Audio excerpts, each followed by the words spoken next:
Hello guys! Magandang hapon sa inyong lahat. I am Chef Gas Mamasgari Channel, a faith healer, also a tarot. So ngayong hapon na to, tignan natin ang sabihin sa inyo ng ating mga gabay. So this is something a monthly pasilip, no? For the month of January 2026 for the sign of Taurus. So Taurus, welcome to my channel. Ano kayang messages, advices ng spirit guides ang ating masasagot for today's video? Kanino kayang energy or kaganapan sa buhay ng mga Taurus signs ang ating mga gilap? So guys, this reading is a general reading lamang, hindi lahat makaka-resonate. Kunin lamang po ang makaka-relate sa inyo. And comment down below kung kaninong energy ang ating nasagap. Because don't forget to like and subscribe my channel and hit ko siya for more videos update.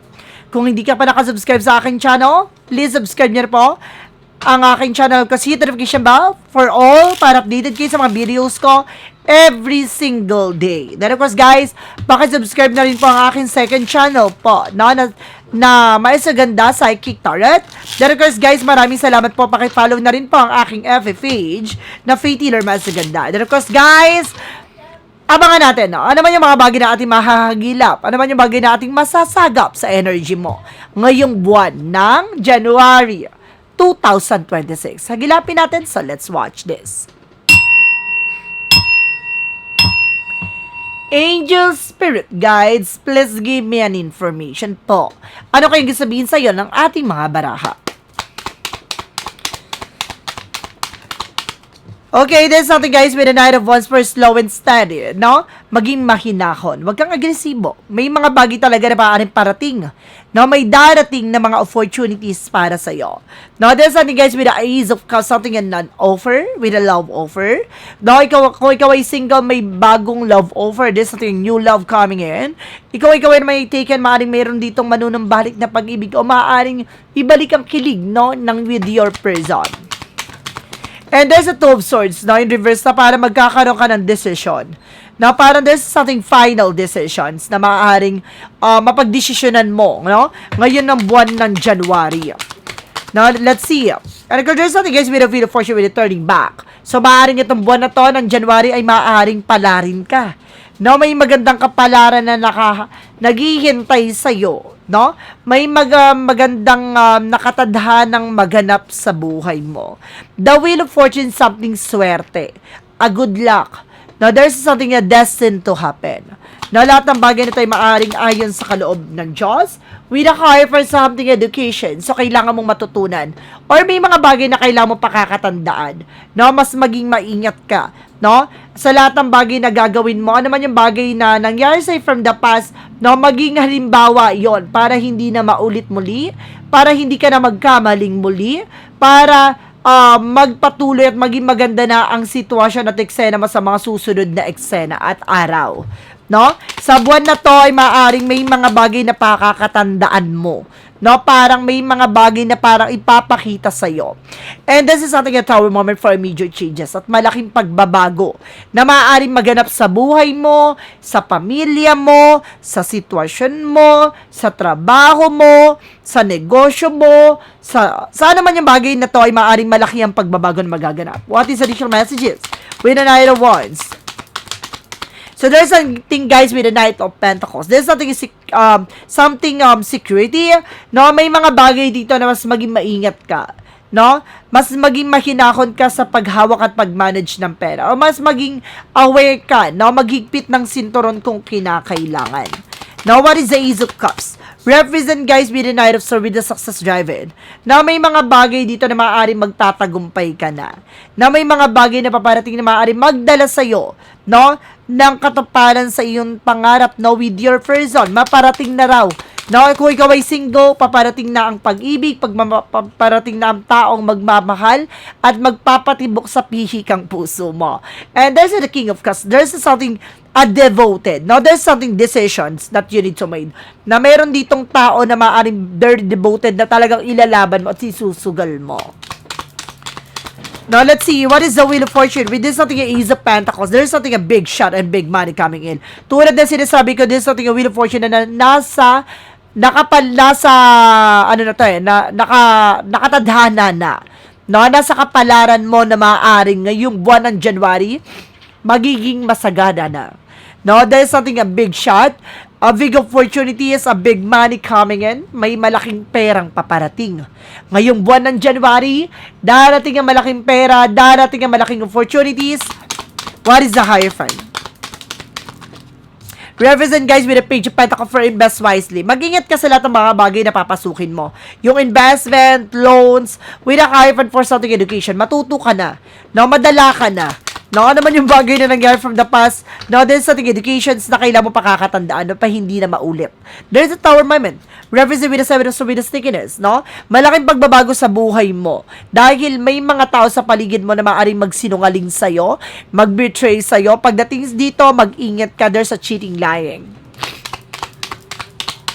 What is the Knight of Wands? Because the Knight of Pentacles, there's something the Lovers. So there's something slow and steady. Magtutuloy-tuloy na raw ang pasok ng pera sa inyong dalawa ng person mo. No, kung may asawa, may jowa ka, magiging maganda na raw ang partnership nyo, magiging maganda na yung bond nyo, na magtutuloy-tuloy na pasok na maganda kapalaran sa inyo. And there's the Four of Pentacles. No, proteksyonan nyo at pangalagaan nyo ano man yung bagay na meron kayong dalawa. No, ano man yung bagay na meron ka, kailangan mas magiging secure ka, mas magiging maingat ka. Additional messages. There's something guys with the Three of Pentacles. There's something collaboration, teamwork, no? Meron ditong bagay na maaring kumbaga mabubuo, no? Na parang pagtutulungan, heart-to-heart conversation. And there's a Sun card. This is something pure positive outcome. So magiging maganda talaga ang resulta ngayong buwan ng January para sa'yo. No? Iikot ng kapalaran. No? Magiging maganda na ang takbo ng eksena mo. No? There's a Eight of Pentacles. This is something a focus. Mag-focus ka lang sa trabaho, negosyo, hanap buhay mo. The Tower moment of the Seven of Swords represent what? There's a Nine of Pentacles. So see, mag-ingat ka kasi meron ditong kasinungalingan na maaaring mangyari with the January. Meron dito, kung may negosyo ka, may mangungupit, may mandaraya, merong magnanakaw sa'yo, mag-ingat ka, maging secure ka. No, parang meron ditong gusto sumira ng inyong negosyo, hanap buhay, o ano man yung bagay na meron ka. No, for the outcome, so there's a two pentacle with a balance. So kailangan mo lang maging balance physically, mentally, emotionally. So panatili mong balance. No, ano man yung bagay na inyong ginagawa, no? And of course, there's something guys with a page of sword being get more information, be it spying, looking, watching. Marami kang bagay na matutuklasan, marami kang bang bagay malalaman. Ibig sabihin to, napaparating na. Kung ikaw ay single, maparating pa lang yung tao magmamahal sa'yo ng totoo ha. And this is the full card, something a leap of faith, no?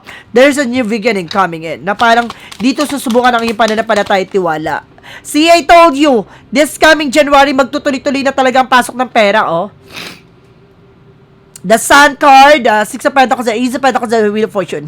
Nakatadahanan na magiging asensado ka. No, oh my God. Now, there's an Eight of Swords. Nga lang, maraming toxic at negative sa paligid mo. Parang sinasabi dito na nakakadlangan na, no, with a Hierophant for something educations or something a religious factor. Meron dito nagtitirik ng kandila, ha? No, there's a curses. No, nakita mo yan? No, there's an Eight of Swords. Kaya pala, imbis na swertihin kami na malas ka. No, ang ganda ng cards mo, oh. Pero imbis na, ito ha, this coming 2026, bago pumasok ang 2026, kailangan may protection ka sa tahanan nyo. O may protection ka sa sarili mo. O kailangan mo mag-cleanse, no? Para malinis yan lahat ng bagay o negatibong ginawa sa'yo. There's a black magic involved. No, curses. Na uri ng kulam yan. Pampamalas sa pamumuhay. So, there's something, guys, with a justice card. There's something justice will be served. See, there's something karma. No? Ano man yung bagay na ninakaw at kinuha sa'yo. Okay. Imbis na swertein ka talaga meron nilagay sa inyong tahanan, no? Para, or sa negosyo mo, para bumagsak, ganon. No, itong tao na to ay nakakapasok sa inyong tahanan o nakakalapit sa'yo. No, kaya pala may karma, imbis na swertihin kami na malas ka, no? Ganun yung nangyayari, hinihigop yung swerte mo. So, let's see what is additional messages tayo with the finances and career, love life at kalusugan. Let's watch this.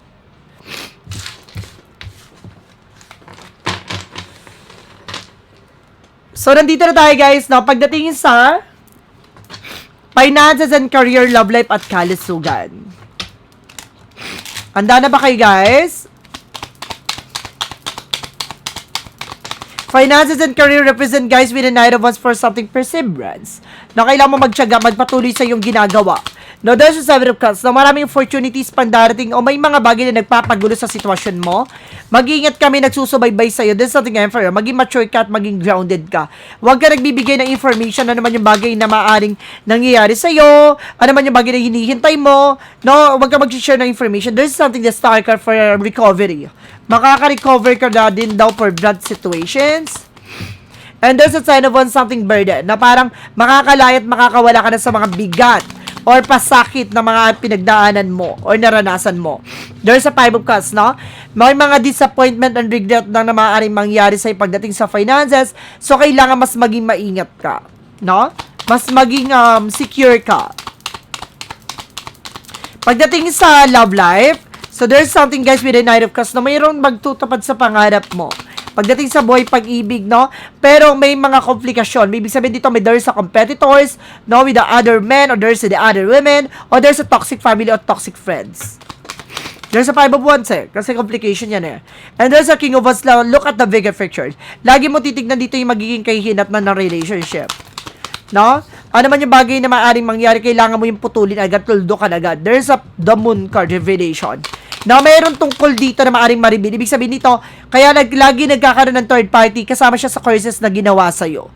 No? Kung sino man yung mamahalin mo, mga ilang buwan, ilang taon, bigla na lang talaga magbabago at marami ng mga mangyayaring kaganapan sa inyo. At dito yung bagay na ma-reveal. Magtatanto mo siya. Kasi, kumbaga, hindi siya coincident, na parang paulit-ulit ganon.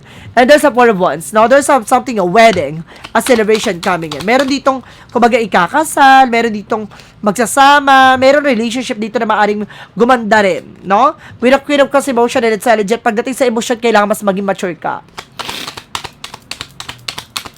Pagdating sa kalusugan mo, and there's a Seven of Wands, see, protection mo yung sarili mo, may mga bagay na kailangan mo ingatan yung sarili mo dito.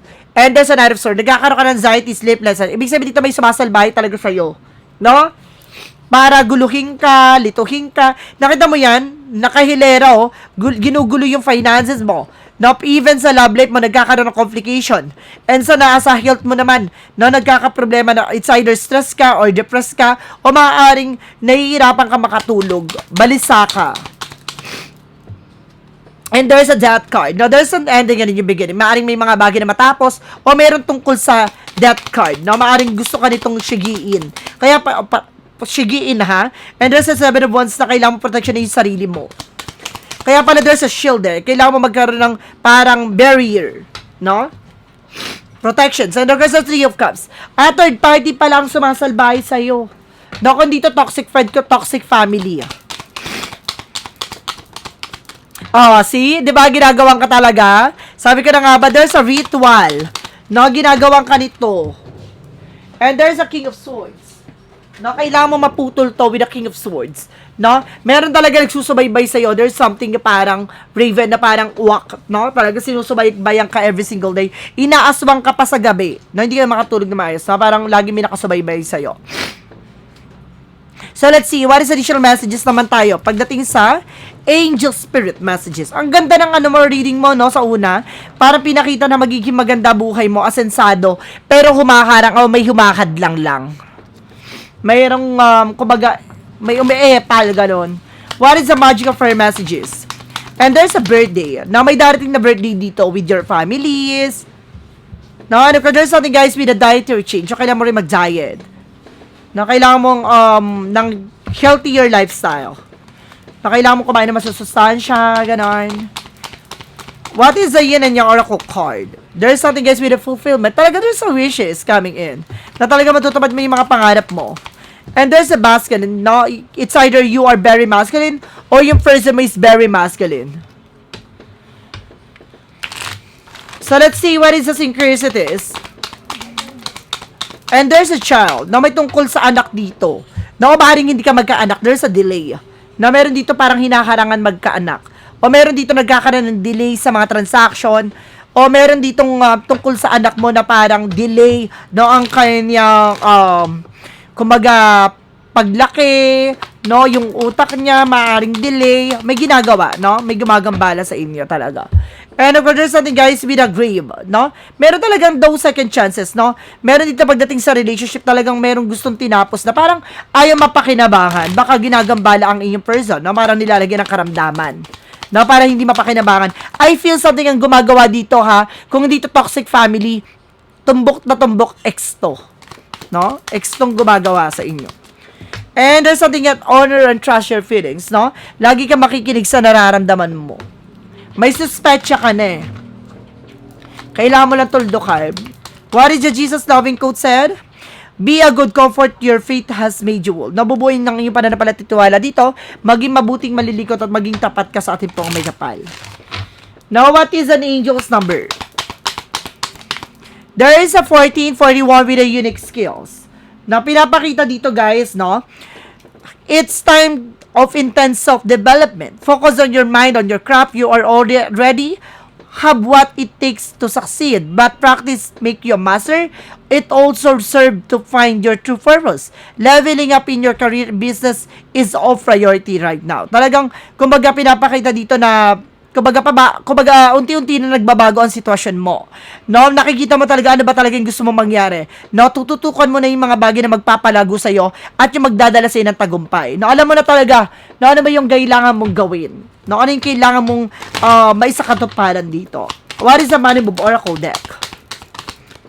There's something guys with a success. Talaga magtatagumpay ka talaga. Talagang merong bagay na maaaring mag-succeed dito. Nasa tamang direction ka.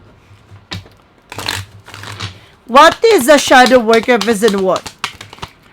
Represent what is something the unknown. Surrender, curiosity. May mga bagay dito na maaaring hindi mo pa lubos na naunawaan nyo ano man ba talagang bagay na mangyayari sa iyo. No, maraming bagay na parang kailangan mo ipagkatiwala sa ating pong may kapal. Now, let's see what is clarifying for your life situation.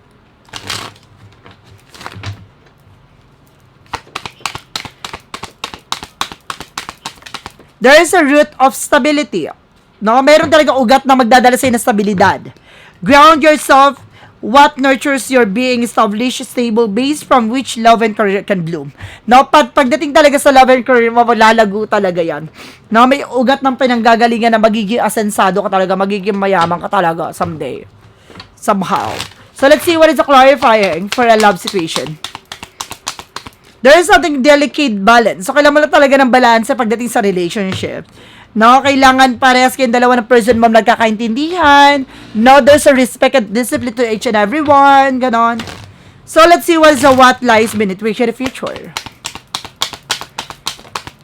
And there's something guys with a falling apart. Falling to pieces. No, bibigyang mukha na. No, mabubuo na. No, kung sino talaga yung sumasalbay talaga sa'yo. At bibigyan mukha na talaga na maaaring makita mo na ang tagumpay na inaasam mo. There's a path of the light. Represent what? The path of the light represent what? And there's a kind-hearted. I navigate life difficulties with a positive mindset. By consciously showing kindness, I spread warmth and understanding to those around me, creating a ripple of compassion. No, talagang mabuti ang iyong puso. Na para matulungan ka dito and you are also a breadwinner or provider with your family. No, kaya siguro to ay maaaring sinasalbahay ka o there's something a past person na maaaring hindi ka makalimutan dahil kumbaga meron ka natatangi na maaaring hinahanap niya na maaaring sa'yo niya lang nakita kaya siya bumabalik or maaaring hindi ka niya makalimutan the way na parang merong mga bagay na pinangahawakan siya. So yun yung bagay na kailangan mo matuldukan at kailangan na talagang putulin. So let's see. What is the pick a card, yes or no? Now, with the pick a card, yes or no, guys, no, kung bago ka sa channel ko, ang pick a card, yes or no, pwede ka magtanong. Isang tanong, isang sagot. Mag-iisip ka ng tanong at mapipili ka na magiging sagot within 1, 2, or 3. Kapag nakapag-isip ka ng tanong at nakapili ka na number na magiging sagot sa tanong mo, please comment down below. So, guys, let's see. Now, let's start tayo with the number 1. Kung sino nakapili ng number 1, ito yung sagot sa tanong mo. So guys, available pala ang ating protection and charm ha. Kung gusto niyo mag-avail, no? Mag-avail kayo, then message nyo lang ako. And of course, we have also available na cleansing, no? I-cleanse kayo, available din yan. At the same time guys, no? Meron mga tayong i-upload December 31 regarding sa Prosperity Bowl. No, para maging masagana at maging maganda ang pasok ng inyong 2026. No, antay-antay lang kayo sa December 31. No, kung gusto niyo mag-avail ng mga first second charms, guys, message nyo lang ako sa aking FB page. So, number 1, represent guys with a yes. Sino yung nakapili na ng yes? Ito na yun. Follow the guidance is lead to truth. Number 1, kung sino yung nakapili na number 1, there is a yes. No, dadaling ka daw, kumbaga you are also guided. No, so dadaling ka sa mas makatotohanan at ang mga bagay talagang para sa'yo. Number 2, there is a yes again. Safety ahead, navigate towards security. No, mas magiging mataas at magiging mas secure, lahat ligtas ka. No, ano man yung bagay na gusto mo mangyari. Ay, pasabog. Number 3, there is a yes. Wow, all yes. Unlock the potential key are available. Ito na yung susi. No, tungo sa maganda at positibong kalalabas at magiging matagumpay ka na sa mga susunod na eksena. Ngayong buwan na to, pinapakita na, oh yes, ano man yung hinihiling mo, mangyayari siya within January 2026. So guys, maraming salamat po. So once again, this reading is a general reading lamang, hindi lahat makaka-resonate. Kunin lamang po makaka-relate sa inyo and comment down below kung kaninong energy ang ating nasa Because don't forget to like and subscribe my channel and hit the bell for more videos update. Dahil maraming salamat po sa mga walang sawang pagsuporta sa aking channel, lalo-lalo na ang dinigi-skip ng ads na way pagpalain kayo ng Diyos at may kapal siksik-liglig na guumapaw na biyayang manumbalik sa inyo. So this reading guys is something a monthly pasilip now for the month of January 2026. Maraming salamat po and see you the next video. Bye-bye and babush.